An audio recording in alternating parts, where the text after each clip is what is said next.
ونصلي على رسوله الكريم أما بعد فأعوذ بالله من الشيطان الرجيم بسم الله الرحمن الرحيم يا أيها الناس اتقوا ربكم الذي خلقكم من نفس واحدة صدق الله العظيم সুপ্রারম্ভে সর্বপ্রকার প্রশংসা ধ্বনিত হোক বিশ্ববিধাতার আরশে আজিমে যিনি বিশ্ব ব্রহ্মাণ্ডের অদ্বিতীয় নিয়ন্তা।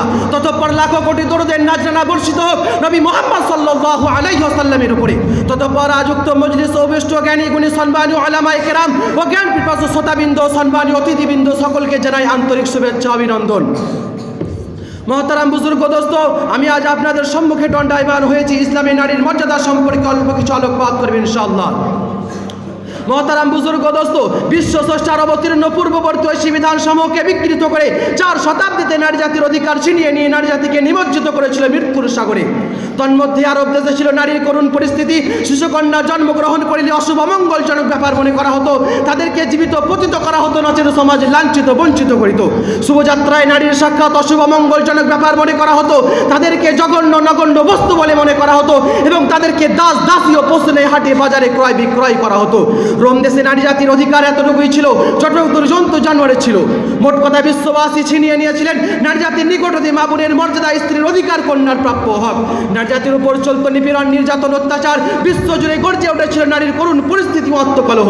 ঠিক সেই সময় হযরত মুহাম্মদ সাল্লাল্লাহু আলাইহি ওয়াসাল্লাম আবির্ভাব হলেন বিশ্ব স্রষ্টার নিকট হতে ঐশী বাণী ও পূর্ণাঙ্গ জীবন বিধান নিয়ে, যা সর্বকালের সর্বযুগের সর্বশ্রেণীর মানুষের জন্য প্রযোজ্য। সুতরাং আল্লাহ সুবহানাহু ওয়া তাআলা নিজের ঐশী বাণীতে ঘোষণা করেন, ইয়া আইয়ুহান নাসু ইত্তাকু রাব্বাকুম আল্লাযী খালাকাকুম মিন নাফসিন ওয়াহিদা। অর্থাৎ নারী এবং পুরুষ একই স্রষ্টার একই উৎস হইতে সৃষ্টি, সেহেতু কেউ কারো প্রভু বা দাস দাসী নয়। সুতরাং নারীকে দাসী বাবার প্রবণতার বিরুদ্ধে আল্লাহ সুবহানাহু ওয়া তাআলা কালামে মাজিদে ইরশাদ করেন, হে বিশ্ব মানব, তোমরা আল্লাহ সুবহানাহু ওয়া তাআলাকে ভয় করো। অর্থাৎ নারী জাতিকে দাসী বানিয়ে নিজের দাসত্বের আসন ছেড়ে দিয়ে প্রভুত্বের আসনে আসীন হয় না। মহতারাম বুজুর্গ দোস্ত, নারীর মর্যাদা সম্পর্কে আল্লাহ সুবহানাহু ওয়া তাআলা নিজের ঐশী বাণীতে আরো ঘোষণা করেন, ওয়া আশিরুহুন্না বিল মারুফ। অর্থাৎ তোমরা ঘরের মহিলাদের সহিত ভালো ব্যবহার করো। তাই তো ইসলাম কোনো নারীকে উপার্জন করার হুকুম দেয় না। যদি সে মা হয় তবে সন্তানের উপর, যদি সে কন্যা হয় তবে পিতার উপর, যদি সে বোন হয় তবে ভাইয়ের উপর, যদি সে স্ত্রী হয় তবে স্বামীর উপর জরুরি যে সে উপার্জন করবে এবং তাদের আশা আকাঙ্ক্ষা এবং চাহিদা পূরণ করবে।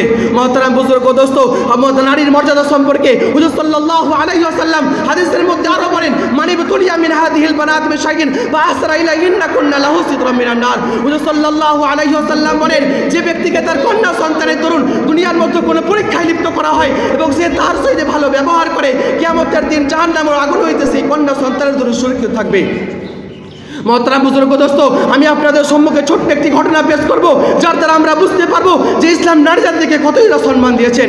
লন্ডনের এক বিখ্যাত হসপিটালের ডাক্তার, তিনার স্ত্রী একটি কন্যা সন্তান প্রসব করে সমাজ লাঞ্ছিত বঞ্চিত করবে এই ভয়ে সেই রাতে কন্যা সন্তানটিকে লন্ডনের রাস্তার ডাস্টবিনে ফেলে দেয়। কিন্তু হাদিসের মধ্যে বর্ণিত হয়েছে, হুজুর সাল্লাল্লাহু আলাইহি ওয়াসাল্লাম বলেন, তোমাদের মধ্যে যে ব্যক্তির 3টি কন্যা সন্তান রয়েছে এবং সে তাদের সহিত ভালো ব্যবহার করে, সেই ব্যক্তি জান্নাতি। সাহাবা রাদিয়াল্লাহু তাআলা আনহু জিজ্ঞাসা করেন, হুজুর, যে ব্যক্তির 2টি কন্যা সন্তান রয়েছে তার কি হবে? হুজুর সাল্লাল্লাহু আলাইহি ওয়াসাল্লাম বলেন, সেই ব্যক্তিও জান্নাতি। সাহাবা রাদিয়াল্লাহু তাআলা আনহু জিজ্ঞাসা করেন, হুজুর, যে ব্যক্তির 1টি কন্যা সন্তান রয়েছে তার কি হবে? হুজুর সাল্লাল্লাহু আলাইহি ওয়াসাল্লাম বলেন, সেই ব্যক্তিও জান্নাতি।